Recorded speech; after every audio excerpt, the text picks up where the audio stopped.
Bienvenue au Vendredi horticole. Le CLD des Jardins de Napierville et le MAPAC Montérégie sont heureux de vous présenter ce webinaire. Mon nom est Isabelle Matteau, je suis coordonnatrice du pôle d'excellence en lutte intégrée du CLD des Jardins de Napierville.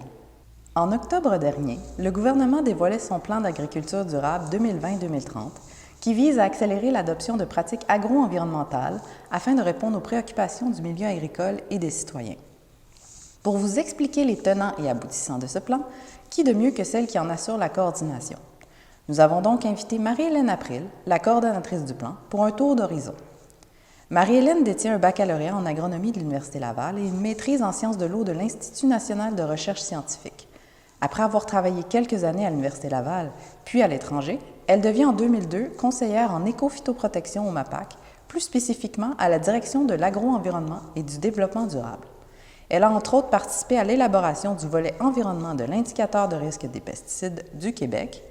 En 2011, elle est devenue coordonnatrice de la stratégie phytosanitaire québécoise en agriculture et depuis novembre 2020, elle assure la coordination du plan d'agriculture durable 2020-2030. Notez que si vous visionnez ce webinaire en direct, Marie-Hélène est disponible pour répondre à vos questions dans la section de clavardage située à la droite de votre écran. Bonne écoute! Bonjour. D'abord, je tiens à remercier le comité organisateur de nous donner l'opportunité de venir vous présenter le plan d'agriculture durable qui a été déposé en octobre dernier. Ce plan est élaboré avec la collaboration de nombreux partenaires du secteur agricole. Il vient tracer les balises en matière agro-environnementale pour les 10 prochaines années. Il met en place un environnement favorable pour les entreprises agricoles afin de répondre mieux à leurs besoins et aussi d'assurer la pérennité de l'agriculture en répondant aux nombreuses attentes des consommateurs. Ce qui est important de retenir, ce plan n'est aucunement contraignant pour les entreprises agricoles. Il vient mettre en place un environnement favorable et des outils pour accélérer l'adoption de pratiques agro-environnementales performantes.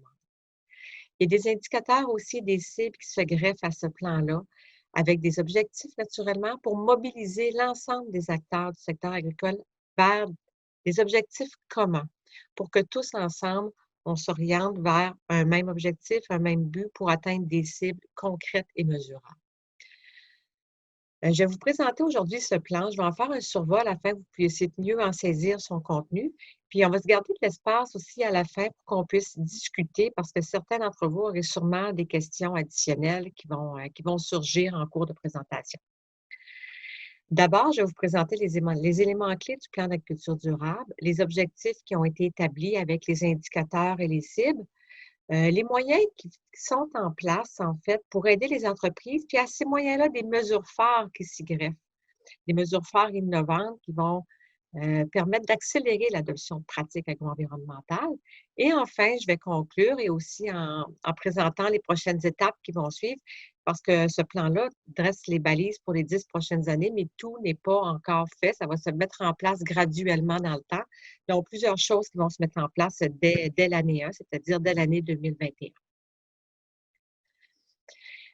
Parmi les éléments clés, je pense que ce qui est important de retenir, c'est que les productrices et les producteurs sont au cœur du plan d'agriculture durable. Tout ce qui est dans ce plan-là vise vraiment à mieux les outiller, à venir à permettre de mettre en place des choses, des éléments clés, des actions pour pouvoir justement travailler avec eux puis avancer plus rapidement afin d'atteindre des résultats concrets et mesurables avec des actions ciblées. On veut accélérer l'adoption de pratiques agro-environnementales. Tout ça dans une approche flexible, catalyseur, adaptée à la diversité régionale, mais aussi à la diversité des entreprises agricoles, parce que chaque entreprise agricole œuvre dans des secteurs de production différents et aussi dans des régions différentes qui amènent aussi des enjeux de complexité différentes aussi, selon une région à l'autre. Globalement, le PAD est cohérent avec les enjeux actuels. Il répond à la majorité des recommandations de la CAPERN qui ont été émises il y a bientôt un an, en fait. Il est en cohérence avec le plan vert de l'Union des producteurs agricoles.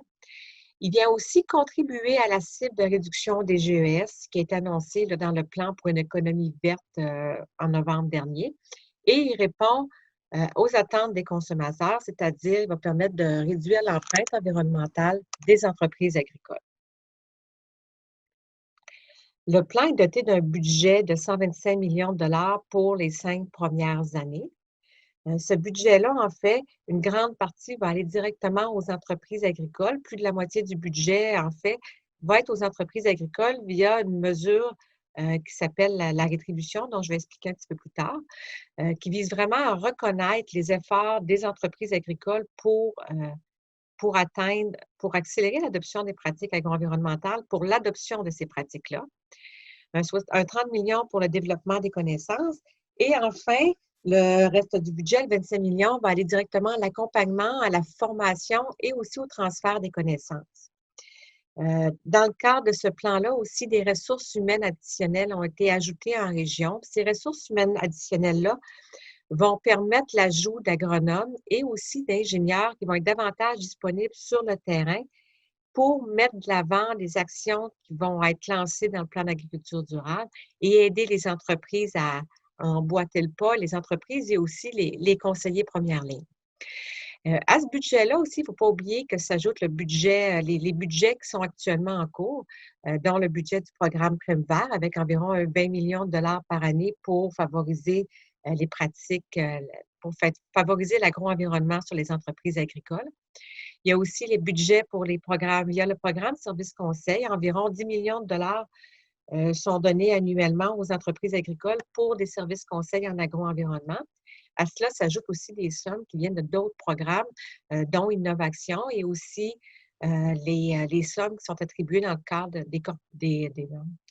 dans le cadre des ententes, des ententes avec les corporations de recherche, là, quand on pense au Sérum, à Ciel ou d'autres corporations de recherche là, qui ont des sommes aussi additionnelles pour faire des mesures en agro-environnement. Maintenant, je vais vous présenter nos objectifs qui ont été ciblés dans le plan d'agriculture durable avec les indicateurs et les cibles qui vont permettre de mesurer l'atteinte de ces objectifs. D'abord, les 5 objectifs ciblés sont, vous ne serez certainement pas surpris, sont la réduction de l'usage et des risques des pesticides pour l'environnement et la santé. Il y a aussi un objectif qui vise l'amélioration de la santé et de la conservation des sols, améliorer la gestion aussi des matières fertilisantes à la ferme, optimiser la gestion de l'eau et enfin améliorer la biodiversité sur les entreprises agricoles. Ici, j'attire votre attention sur l'amélioration de la santé et de la conservation des sols. C'est quand même un élément clé du plan d'agriculture durable parce qu'un sol en santé va avoir une plante en santé. Donc, une plante en santé va être beaucoup plus résiliente face aux ennemis des cultures aussi. Le sol en santé va aussi permettre des meilleurs rendements. Donc, tout ça égale moins d'intrants, pesticides, fertilisants, une réduction des risques de pollution et aussi un impact sur la qualité de l'eau.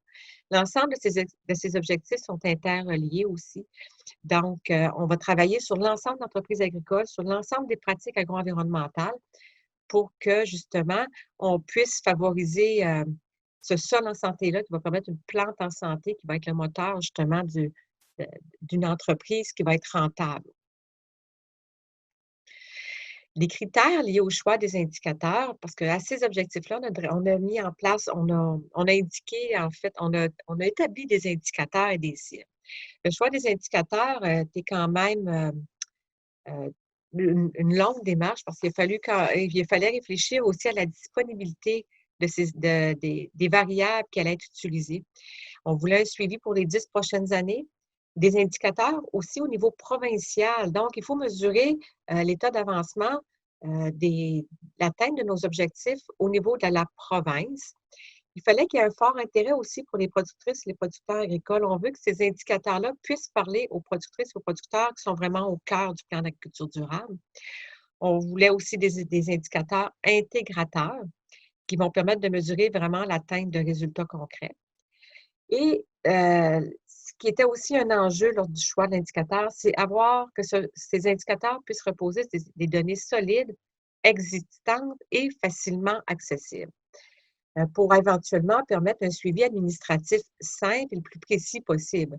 Donc, on ne voulait pas aussi que nos ressources soient consacrées au suivi d'indicateurs qui demandent vraiment un lourd fardeau alors qu'on n'est pas disponible dans le champ puis mettre des choses aux entreprises agricoles, faire des actions concrètes auprès des entreprises agricoles. Donc, nos choix, c'est les critères qui ont basé le choix de nos indicateurs. Pour la réduction de l'usage et des risques des pesticides, vous ne serez pas surpris de constater qu'on a quand même une suite avec l'indicateur actuel au niveau de la stratégie phytosanitaire qui est de réduire de 25 les risques des pesticides pour la santé et l'environnement. Ici, l'objectif est de réduire de 40 dans le plan d'agriculture durable les risques pour la santé et l'environnement d'ici 2030. Un autre point aussi, l'ensemble des indicateurs dont je vais vous faire part ici sont vraiment dans un objectif horizon de 10 ans. On veut atteindre ces cibles-là d'ici l'année 2030. Donc, ici, on a une réduction de 40 des risques pour la santé et l'environnement, c'est-à-dire un 15 additionnel de la réduction souhaitée qui était souhaitée dans la stratégie phytosanitaire d'ici 2021. Parce que l'année de référence va toujours être l'année 2006 à 2008 pour l'objectif en lien avec les pesticides. Et à cela aussi, à la réduction des risques, on ajoute aussi une réduction des quantités de pesticides de synthèse vendus sur les entreprises. Une réduction qui se chiffre, une réduction souhaitée de 500 000 kg de matière active de pesticides de synthèse vendus. Donc, l'entreprise agricole, oui, on veut l'outiller pour qu'elle puisse réduire les risques. On a plusieurs outils actuellement disponibles, mais on va aller au-delà de cette réduction-là, puis aller aussi vers une réduction des quantités de pesticides de synthèse vendus. On espère que l'agriculture de précision va permettre cette réduction-là et aussi un sol en santé devrait amener une plante qui va mieux se défendre aux ennemis des cultures. Donc aussi, on devrait avoir moins besoin de pesticides de synthèse vendus. Et aussi l'augmentation des superficies biologiques qu'on observe depuis certaines années devrait contribuer à l'atteinte de cette réduction de quantité de pesticides. Pour la santé et la conservation des sols, les deux objectifs, deux indicateurs sont ciblés, soit la superficie des sols couverts pendant la période hivernale, soit par des cultures ou des résidus de culture. Les résidus de culture, ici, on entend notamment les résidus qui sont laissés au sol suite au semis direct, avec le semis direct. Et aussi, on vise aussi à ce que davantage de superficie agricole ait un pourcentage de matière organique de 4 et plus. Pourquoi ce pourcentage qui a été ciblé? En fait, le pourcentage de 4 de matière organique reflète vraiment des sols qui sont moins vulnérables à la dégradation, soit à l'érosion, aux pertes de nutriments et à la compaction. Actuellement, pour la matière organique, environ 75 des sols agricoles du Québec ont un pourcentage de matière organique de 4 et plus. Le T0 est de 75 environ. Naturellement, ça dépend des régions. Ici, on parle d'une moyenne provinciale. Et pour les sols couverts, on a utilisé les données du PAA pour dresser le T0. On se situe autour de, je vous dirais, environ de 57 à 66 des sols qui sont couverts pendant la période hivernale. Notre objectif est d'atteindre 75 des sols couverts d'ici 2030. L'autre objectif concerne l'amélioration de la gestion des matières fertilisantes. L'indicateur qui se greffe à cet objectif concerne les matières fertilisantes azotées. La cible est de réduire de 15 les apports de matières fertilisantes azotées. Cet indicateur-là permet en fait d'établir la quantité d'azote apportée en provenance tant des déjections animales, des engrais de synthèse et aussi des matières résiduelles fertilisantes appliquées sur les superficies en culture. L'azote a été choisi parce qu'il c'est le principal élément associé à la nutrition des cultures. Il influence les rendements des différentes productions agricoles, mais aussi il est associé à plusieurs enjeux environnementaux, notamment celui à l'émission des gaz à effet de serre et aussi au lessivage et au ruissellement. Lorsqu'on parle aussi à la dégradation des eaux de surface et souterraines, qu'on peut aussi retrouver de l'azote. L'autre indicateur, optimiser la gestion de l'eau. Ici, on aurait souhaité avoir un indicateur qui aurait pu suivre l'aspect davantage quantitatif de l'eau, mais selon les critères établis, il était difficile de trouver cet indicateur-là. Donc, nos deux indicateurs ici qui ont été choisis pour la gestion de l'eau se reflètent davantage à la qualité de l'eau.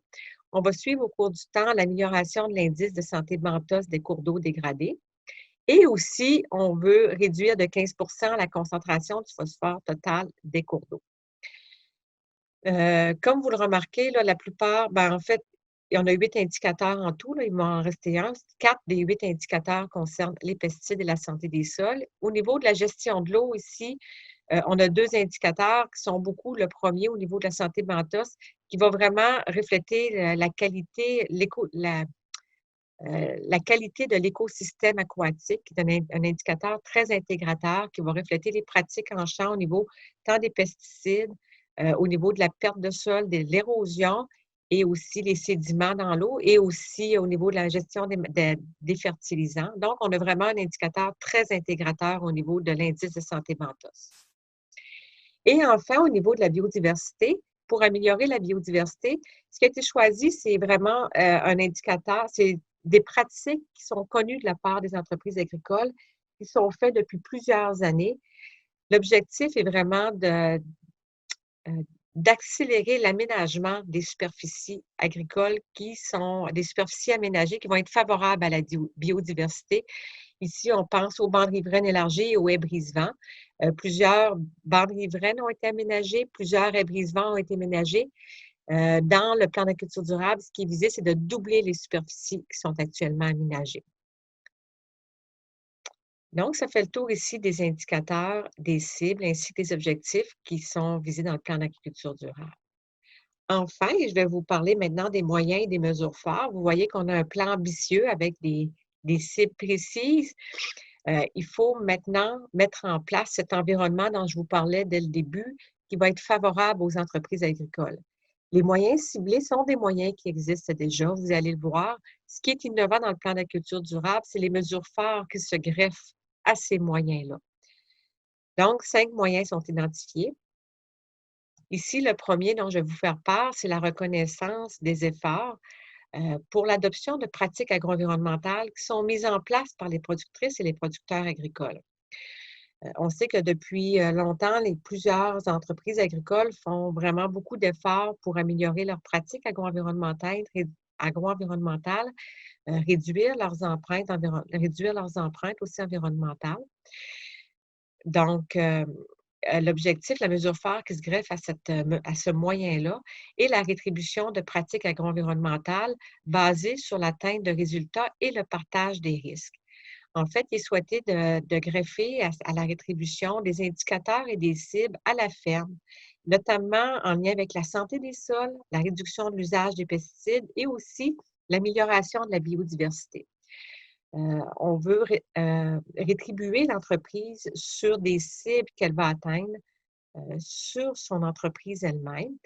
Un mandat a été donné à un organisme aussi qui va se faire avec la collaboration de la financière agricole pour déployer dès 2021 un projet pilote pour mieux définir les balises qui vont encadrer cette mesure de rétribution-là.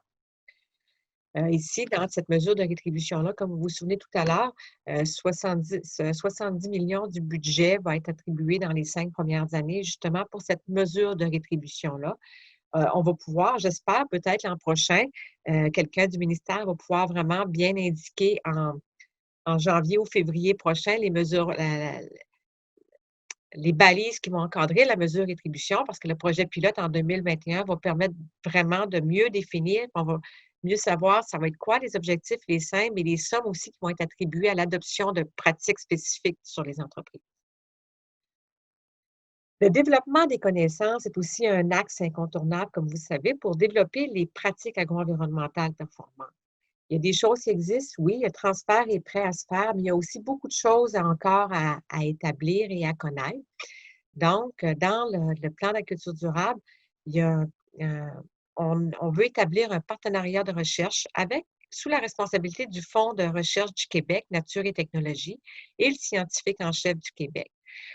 Une entente avec le FRQNT va permettre la mise en place d'un réseau de recherche en agriculture durable. Cette entente-là aussi permet d'établir un réseau d'expertise en agriculture durable qui va être ouvert d'une façon vraiment ouverte pour avoir l'ensemble des partenaires du secteur avec les universités, les centres de recherche, les centres collégiaux aussi de transfert et le milieu des utilisateurs, les producteurs agricoles. Ce réseau de recherche-là va aussi permettre d'établir des priorités de recherche pour avoir un programme orienté de recherche en partenariat sur l'agriculture durable. Dans un premier temps, ce qui est ciblé, c'est la thématique santé et conservation des sols ou la réduction des pesticides, tout ça dans un contexte de changement climatique. Comme on l'a vu tout à l'heure, au niveau des objectifs, on a tout de même 4 objectifs qui visent spécifiquement la santé et la conservation des sols, la réduction des pesticides. Donc, dans un premier temps, l'enjeu, la recherche va se cibler vraiment ces objectifs-là, tout ça dans un contexte de changement climatique. Ensuite, le transfert optimal des connaissances. Oui, on peut développer des connaissances, on peut faire plein de choses. On connaît beaucoup de choses sur les entreprises, mais le nerf de la guerre est aussi le transfert des connaissances. Il faut mettre en place, il faut déployer des modèles propices au transfert des connaissances qui vont être adaptés aux particularités régionales, mais qui vont permettre aux entreprises de pouvoir mieux s'approprier les pratiques qui sont favorables à l'agro-environnement, puis qui sont favorables aussi à la rentabilité de leur entreprise agricole. Dans un premier temps, il est visé de mettre en place des cohortes d'entreprises agro-environnementales. Cet objectif-là, en fait, va permettre, pas cet objectif-là, je m'excuse, cette action-là va permettre aux entreprises agricoles de s'engager dans une démarche qui va vraiment profiter à l'ensemble des entreprises participantes avec la synergie d'un regroupement d'entreprises agricoles qui vont permettre d'acquérir de nouvelles connaissances avec un accompagnement vraiment euh, proche de l'entreprise, puis aussi profiter de ce réseautage-là.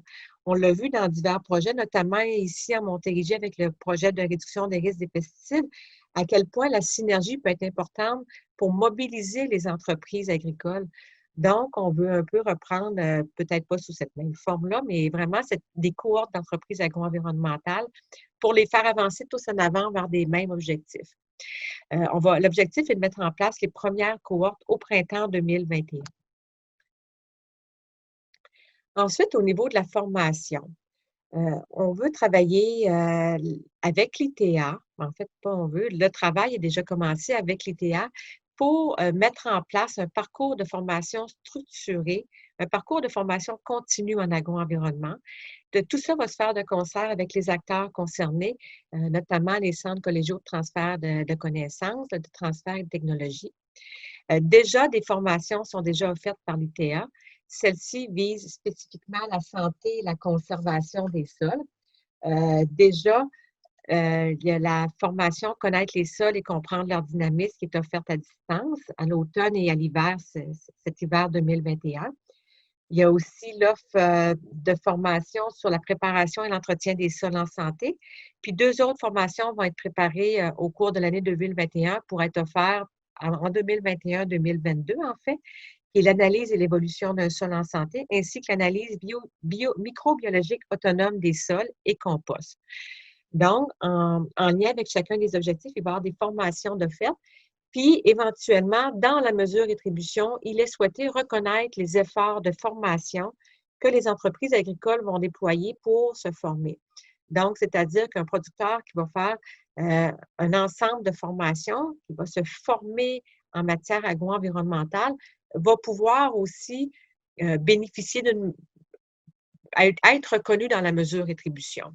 Donc, tout ça va mieux se structurer. On va être en mesure d'en dire plus long d'ici les prochains mois, mais c'est ce qui est l'objectif de faire, de pouvoir reconnaître les efforts de formation des entreprises agricoles.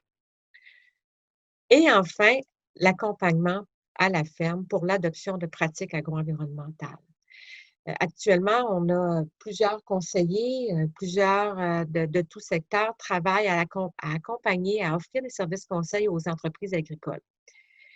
Ce qu'on veut davantage au niveau des services conseils qui sont financés via le programme Services conseils, c'est d'offrir un service conseil mobilisé à l'atteinte de résultats concrets à la fine pointe de l'agriculture numérique et de précision. Dès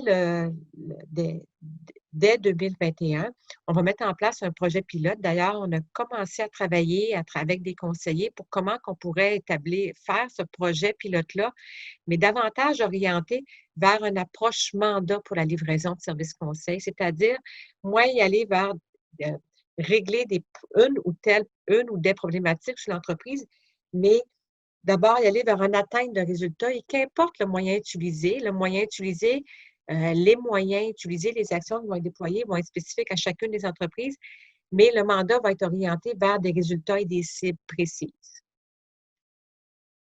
Et aussi, il y a beaucoup un objectif de vraiment former les conseillers en agriculture numérique et de précision, que selon, le ministère, nombreux avantages aussi qui sont déjà documentés pour, qui peuvent permettre la réduction d'intrants et aussi améliorer la santé et la conservation des sols. Donc, ça fait le tour ici de l'ensemble des moyens et des mesures phares qui vont être mises en place pour nous permettre d'atteindre les objectifs, les indicateurs et les cibles. Euh, Ce qui est important de retenir de ce plan-là, en fait, c'est que ce plan intègre et consolide les leviers d'intervention actuels. On travaille depuis de nombreuses années en agro-environnement. Maintenant, on a un programme Prévert qui existe depuis de nombreuses années. Maintenant, on voulait rassembler tout ça ici, se donner des objectifs clairs, un peu comme on avait pour la stratégie phytosanitaire, mais on avait des objectifs pour les pesticides, mais en lien avec les autres aspects agro-environnementaux, il n'y avait pas vraiment d'objectifs. On travaillait tous ensemble en agro-environnement, mais sans cible précise. Là, on ramasse un peu tout ça, on intègre et on consolide l'ensemble des leviers d'intervention pour être davantage plus forts, plus performants, puis aussi avoir des actions mieux ciblées pour des résultats concrets. On veut aussi une approche concertée. Comme vous l'avez vu, ce plan-là vient amener le secteur de la recherche, qu'on va, qu'on va faire des liens avec l'ensemble de la chaîne d'innovation en allant du producteur jusqu'à la recherche. On a les services conseils, on a tout l'aspect transfert, on a davantage de conseillers du ministère qui vont être disponibles sur le terrain, mobilisés à travailler tous ensemble vers l'atteinte des résultats.